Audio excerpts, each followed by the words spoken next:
এতিয়া আমাৰ স্ক্ৰীনত টপিক আমি পালো ভাৰতৰ যিবিলাক নদী আছে উত্তৰ ভাৰততো আছে দক্ষিণ ভাৰততো আছে দুইটাৰ মাজত কি পাৰ্থক্য আছে তাৰ ওপৰত এক আলোচনা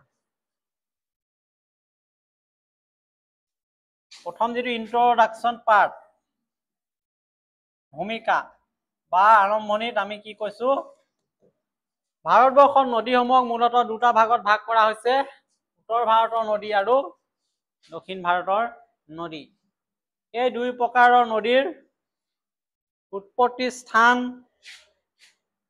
গতি উপত্যকা আৰু বৈশিষ্ট্যত বিভিন্নতা দেখা যায়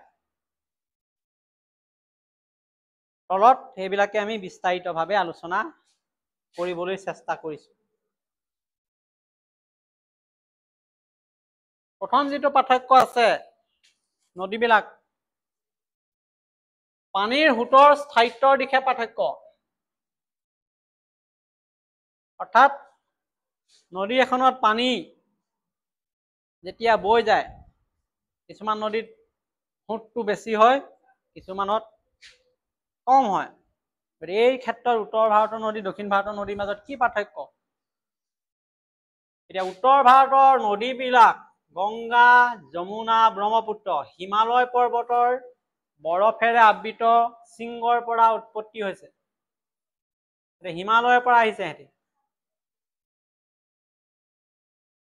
উত্তৰ ভাৰতৰ নদীবিলাক প্ৰথম কথা নদী এতিয়া তিনিখন আছে কৈছো ব্ৰহ্মপুত্ৰ গংগা যমুনা হিমালয়ত পৰ্বত আছে সেয়া পৰ্বত আবৃত শৃংগৰ পৰা আহিছে সেয়েহে এই নদীবোৰ গোটেই বছৰ পানীৰে পূৰ্ণ হৈ থাকে হিমালয়ৰ পৰা আহি থাকে পানী বৰফ গলি গলি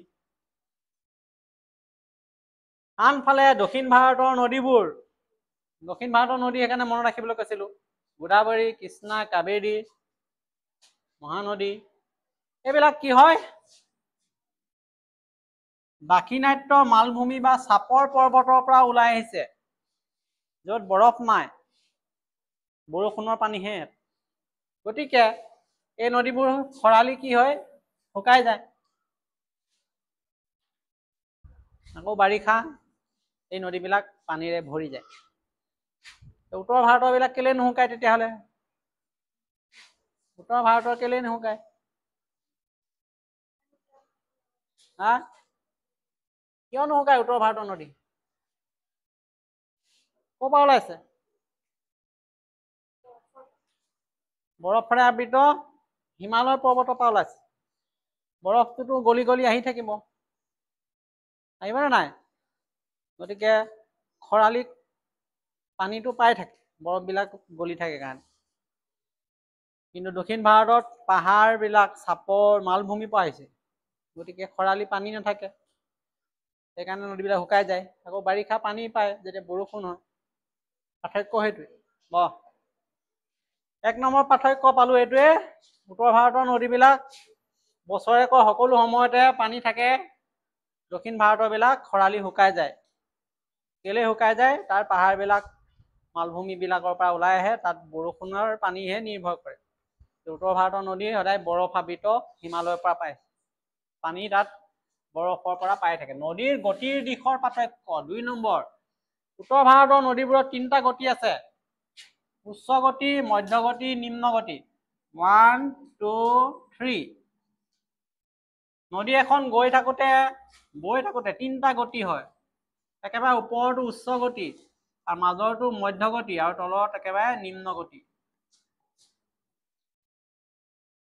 উত্তৰ ভাৰতৰ নদীত সেই 3টা গতিয়ে দেখিব পোৱা যায় একেবাৰে ওপৰত উচ্চ গতি মাজত মধ্যগতি 2 নম্বৰ আৰু একেবাৰে শেষত নিম্ন গতি স্পষ্টকৈ দেখা যায় কিন্তু দক্ষিণ ভাৰতৰ নদীবোৰৰ ক্ষেত্ৰত মালভূমি পৰিসৰৰ বাবে এই গতিৰ পৰ্যায়বোৰ স্পষ্ট ৰূপত দেখা পোৱা নাযায় চাপৰ পৰ্বতৰ পৰা আহে মালভূমিৰ পৰা আহে এনেকুৱা ধৰণৰ স্পষ্টকে গতিবিলাক আইডেন্টিফাইড নহয় বা চিনাক্ত নহয়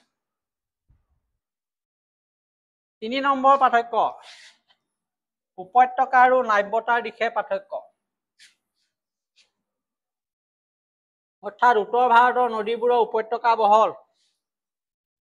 ব্ৰহ্মপুত্ৰ, গংগা, যমুনা এই তিনিখন নদীৰ যিটো পাৰবিলাক আছে, উপত্যকাবিলাক আছে, ডাঙৰ বহল।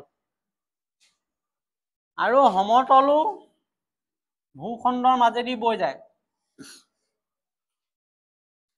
সিহঁতৰ পানীবিলাক যেতিয়া সমতলেদি গৈছে,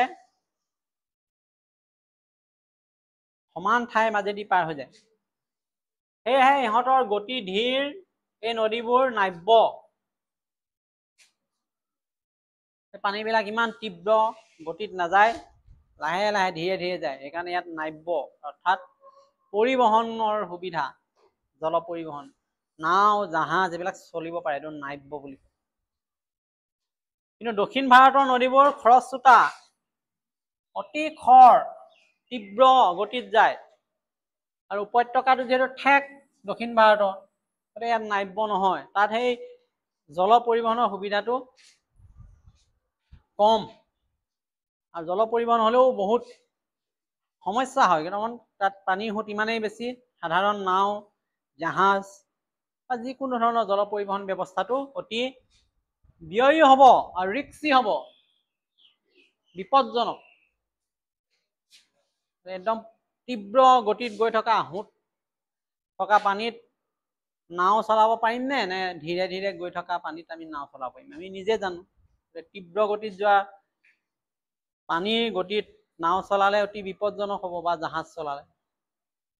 ধীৰে ধীৰে সেই পাৰ্থক্যটো দেখা যায় দক্ষিণ ভাৰত, উত্তৰ ভাৰতৰ নদীবিলাকত। 4 নম্বৰ, সৃষ্টি আৰু প্লাৱনভূমিৰ দিশত পাৰ্থক্য। দক্ষিণ ভাৰতৰ নদীবোৰ বহু প্ৰাচীন। দাক্ষিণাত্য মালভূমি কঠিন শিলাৰ মাজেদি বৈ গৈছে। সেয়েহে ইহঁতৰ গতিপথ সঘনে সলনি নহয়, প্লাৱনভূমি ঠেক। দক্ষিণ ভাৰতৰ নদীবিলাক পুৰণি বুলি কৈছে উত্তৰ ভাৰতৰ নদীতকৈ। আৰু এইবিলাক কাৰ মাজেদি পাৰ হৈ গৈছে? এই মালভূমিৰ মাজেদি, শিলাখণ্ডৰ মাজে মাজে পাৰ হৈ গৈছে। গতিকে এই নদীবিলাকে সহজে খহাব নোৱাৰে বা গতিপথ সলাব নোৱাৰে। কিন্তু উত্তৰ ভাৰতৰ নদীবোৰ তুলনামূলকভাৱে নতুন।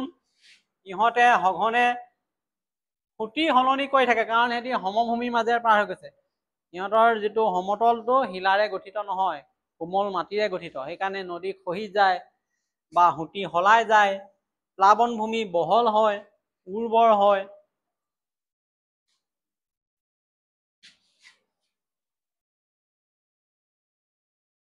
আৰু এটা পাৰ্থক্য, গেট পৰিবহন আৰু জলবিদ্যুৎ উৎপাদনৰ উপযোগিতা। আমি জানো এই নদীৰ পৰা জলবিদ্যুৎ উৎপাদন কৰিব পৰা যায় বা গেট পৰিবহন কৰিব পৰা যায়। গতিকে কোনবিলাক নদীত, উত্তৰ ভাৰতৰ নদীত পাৰি নে দক্ষিণ ভাৰতৰ নদীত পাৰি?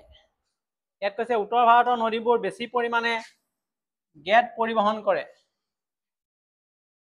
তাৰ নদীৰ তলত বেছিকে গেট থাকে। কিন্তু খৰস্ৰোতা নহয়, কিন্তু তীব্ৰ বেগেৰে নাহে। সেয়েহে জলবিদ্যুৎ উৎপাদনৰ বাবে উপযুক্ত নহয়।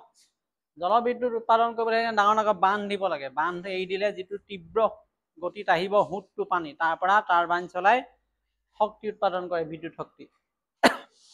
এই ক্ষেত্ৰত দেখা যায় যে উত্তৰ ভাৰতৰ নদীবিলাকৰ সোঁত নাই। যিমান হ'ব লাগে, বা গেটবিলাকে বাধা দিয়ে, তলত বেছিকে গেট কঢ়িয়াই থাকে। সেইকাৰণে তাত জলবিদ্যুৎ উৎপাদন কৰাৰ স্কোপটো কম আছে, যদিও বহুত খৰচী হ'ব। ঠিক তেনেকে দক্ষিণ ভাৰতৰ নদীবোৰ খৰস্ৰোতা, কম গেট পৰিবহন কৰে। সেয়েহে ইহঁত জলবিদ্যুৎ উৎপাদনৰ বাবে অত্যন্ত উপযোগী। আৰু শেষত অৱবাহিকা অঞ্চল আৰু জনবসতি। উত্তৰ ভাৰতৰ নদীৰ অৱবাহিকাসমূহ পলসুৱা, তাৰ আশে পাশে থকা উপত্যকাবিলাক সাৰুৱা, সেয়া জনবসতি ইয়াত ঘন। দক্ষিণ ভাৰতৰ নদী অৱবাহিকাসমূহ ইমান সাৰুৱা নহয়, ইয়াত জনবসতি তুলনামূলকভাৱে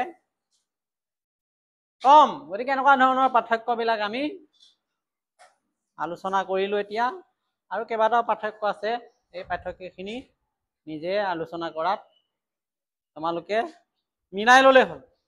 আৰু নেক্সট আমি আলোচনা কৰিম ভাৰতৰ ভূ প্ৰাকৃতিক বিভাগ। ঠিক আছে।